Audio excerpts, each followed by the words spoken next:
Assalamualaikum dan salam sejahtera kami ucapkan kepada Miss Eva. Dalam video ini kami akan membentangkan tentang tajuk cabaran tafsiran semasa Perlembagaan Persekutuan. Saya Swazil binti Muhammad Nur, nombor matriks 2021 470948, akan membentangkan pada bahagian pengenalan.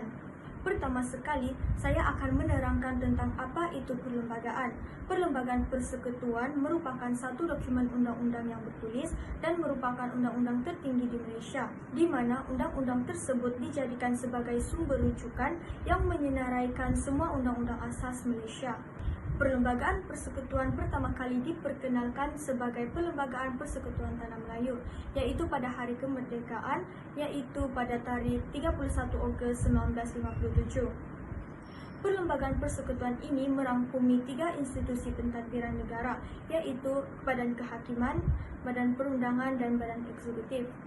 Perlembagaan ini mengandungi 183 perkara dan telah dinyatakan bahawa mana-mana undang-undang negeri yang bercanggah dengan Perlembagaan Persekutuan akan terbatal secara automatik.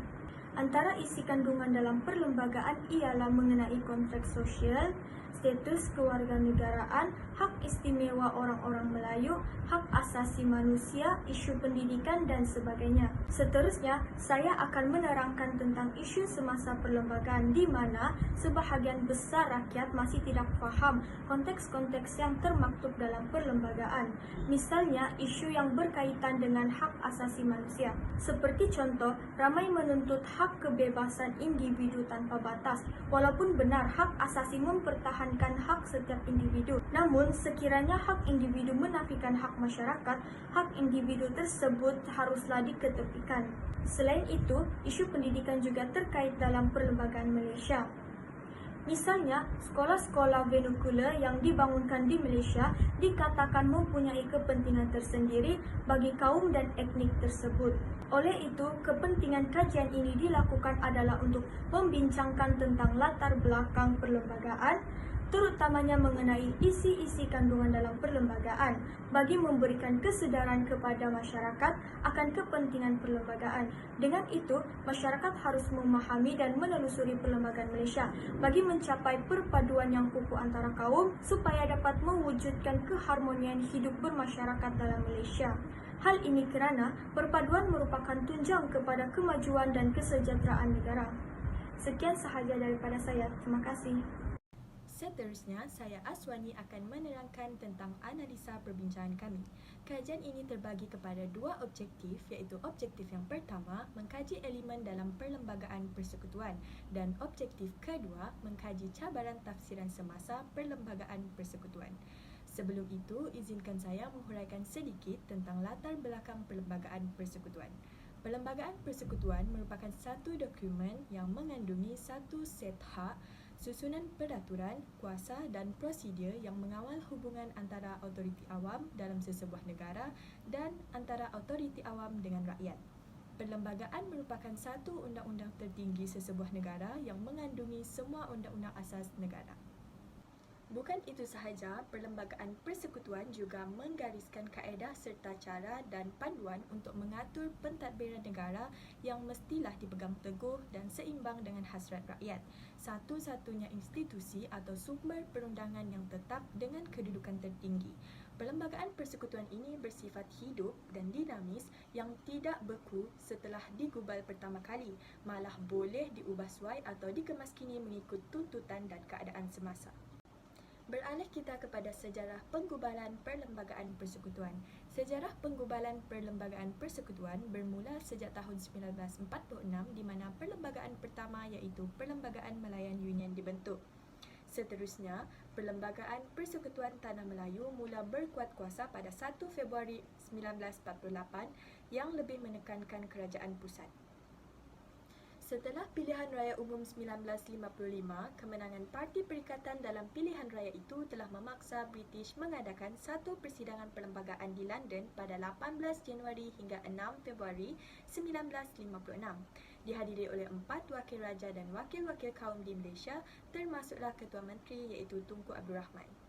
Hasilnya, bulan Mac 1956, Suruhanjaya Reid ditubuhkan dengan penglibatan Lord Reid dari England sebagai pengurusi.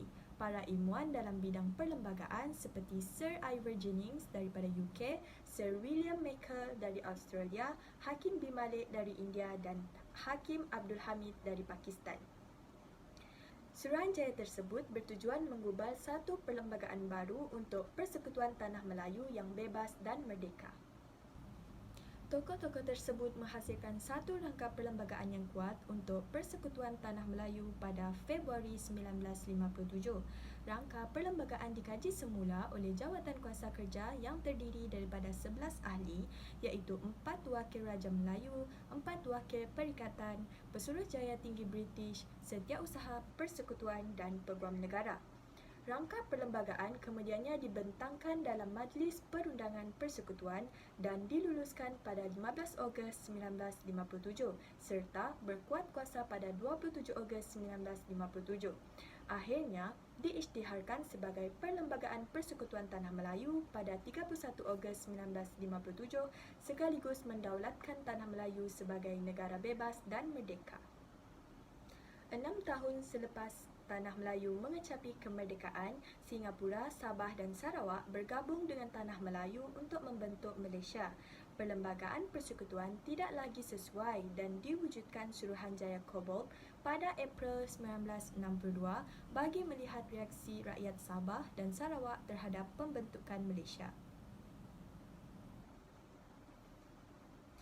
Pada 8 Julai 1963, Persekutuan Tanah Melayu, British, Sabah, Sarawak dan Singapura menandatangani Perjanjian Malaysia.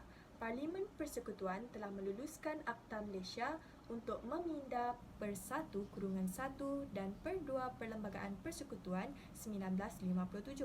Akta ini akhirnya berkuat kuasa pada 16 September 1963 menjadi Perlembagaan Persekutuan Malaysia. Kita teruskan lagi dengan isi kandungan Perlembagaan Persekutuan.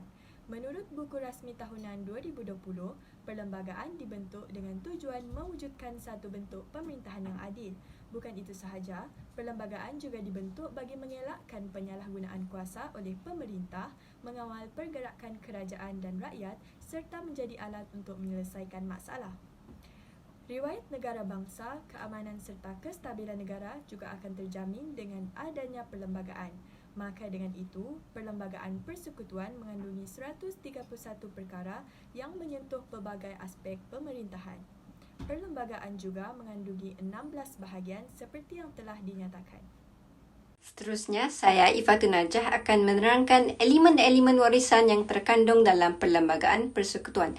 Yang pertama, penerusan sistem beraja yang diwarisi. Ketua negara kita dipanggil Yang di-Pertuan Agong YDPA. Raja berperlembagaan lazimnya digabungkan dengan perwakilan demokrasi.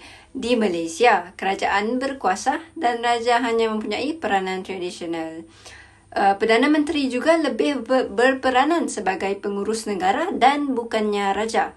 Perkara 40 menerangkan Yang di-Pertuan Agong perlu bertindak atas nasihat Perdana Menteri. Yang kedua, pengekalan institusi Majlis Raja-Raja yang merupakan berkait dengan isi pertama tadi. Majlis Raja-Raja merupakan sebuah badan rasmi yang ditubuhkan mengikut perkara 38 Perlembagaan Persekutuan. Majlis Raja-Raja juga memainkan peranan dalam pemerintahan negara tertakluk kepada perkara yang telah digariskan di dalam Perlembagaan Persekutuan. Kerajaan wajib mendapat nasihat daripada Majlis Raja-Raja dalam hal-hal seperti hal agama Islam dan adat istiadat Melayu kerana majlis ini merupakan kuasa tertinggi dalam perkara-perkara tersebut. Yang ketiga adalah Islam sebagai agama persekutuan. Perkara 3 dan kurungan 1 menyatakan Islam adalah agama bagi persekutuan. Agama-agama lain bebas diamalkan tetapi adalah dilarang untuk disebarkan kepada orang-orang Islam. Islam memperoleh kelebihan-kelebihan tersendiri. Contohnya, kerajaan persekutuan mempunyai kuasa untuk memberi peruntukan kewangan untuk pentadbiran, pembangunan dan kemajuan agama Islam. Elemen keempat ialah bahasa Melayu sebagai bahasa kebangsaan. Menurut perkara 152 Perlembagaan Persekutuan, bahasa Melayu merupakan bahasa kebangsaan namun bukan dijelaskan sebagai bahasa rasmi. Bahasa Melayu juga telah disyorkan oleh Penyata Razak 1956 supaya digunakan dalam sistem pendidikan negara. bermula pada tahun 1961 seperti yang dinyatakan di dalam Dasar Pelajaran Kebangsaan yang menekankan bahasa Melayu sebagai bahasa pengantar utama, dan Akta Pelajaran 1961 telah melaksanakan dasar tersebut. Elemen yang terakhir, kedudukan istimewa orang Melayu dan peribumi. Perkara 153 menyatakan Perlembagaan Persekutuan berperanan menjaga hak istimewa orang Melayu dan Bumiputera, Sabah dan Sarawak, dan hal ini sangatlah dititikberatkan. Perkara 153 juga telah menerangkan dengan spesifik bagaimana kerajaan pusat melindungi kepentingan orang Melayu dan Bumiputera. Contohnya dengan mengadakan kuota kemasukan ke dalam perkhidmatan awam, beasiswa dan pendidikan awam di mana ia juga dianggap sebagai sebahagian daripada kontrak sosial. Shalom dan salam sejahtera. Saya Nicole Natalie Sylvester, nombor pelajar 2021461476. Seterusnya, kita akan masuk kepada objektif yang kedua, iaitu cabaran tafsiran semasa Perlembagaan Persekutuan. Seperti yang kita ketahui, perlembagaan merupakan salah satu aspek terpenting dalam negara kita.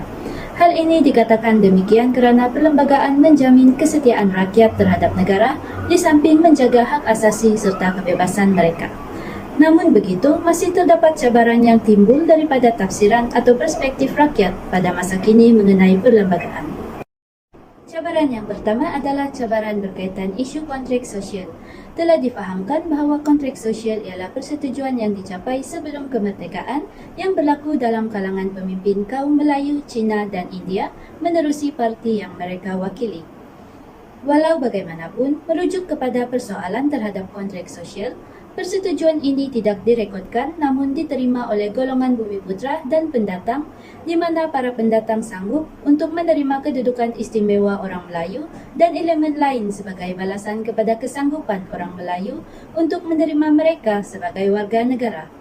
Sungguh pun begitu, masih timbul persoalan iaitu sejauh mana persetujuan ini boleh diterima oleh generasi muda hari ini. Hal ini kerana pada awalnya tradisi dan karisma pemimpin dianggap sudah mencukupi untuk menjadi asas yang kuat bagi membina keabsahan sesuatu undang-undang, tetapi masyarakat moden pada masa kini memerlukan undang-undang yang rasional selaras dengan perubahan yang telah berlaku dalam negara ini. Begitu juga dengan tanggapan orang bukan Melayu yang mengaitkan kontrak sosial ini dengan kewarganegaraan yang diberikan kepada mereka yang pada masa itu terdiri daripada imigran. Mereka tidak melihat kenapa ianya masih perlu dibangkitkan kerana bagi mereka kewarganegaraan adalah sesuatu yang diberikan secara automatik. Mereka berpendapat kompromi ini terikat kepada masa tertentu iaitu pada zaman sebelum merdeka sahaja dan tidak lagi relevan pada masa kini. Tambahan lagi, generasi muda khususnya golongan bukan Melayu telah mula cenderung untuk mempertikaikan kontrak sosial yang selama ini menjadi teras perpaduan dan persepahaman antara etnik. Golongan ini telah mula mempersoalkan semula kedudukan istimewa orang Melayu, peranan bahasa Melayu serta kedudukan Islam sebagai agama rasmi negara. Tidak sedikit di antara mereka yang juga menganggap kontrak sosial ini hanyalah peninggalan sejarah yang tidak melibatkan mereka. Seterusnya, cabaran yang kedua adalah berkaitan dengan isu pendidikan. Pada zaman penjajahan British, dasar pendidikan yang dilaksanakan menunjukkan banyak kelemahan dan tidak menghasilkan keberkesanan yang positif, khususnya dalam aspek perpaduan. Pihak British juga telah mewujudkan sekolah vernacular yang terdiri daripada sekolah vernacular Melayu, vernacular Cina dan vernacular Tamil. Kewujudan sekolah vernacular ini telah menyebabkan hubungan antara kaum ini menjadi renggang kerana mereka dipisahkan mengikut sistem persekolahan. Seterusnya, dari tahun ke tahun, sistem pendidikan di negara ini terus berubah disebabkan oleh arus pemodenan dan juga globalisasi. Namun begitu, kerajaan masih mengekalkan sekolah kebangsaan, sekolah jenis kebangsaan Cina dan Tamil.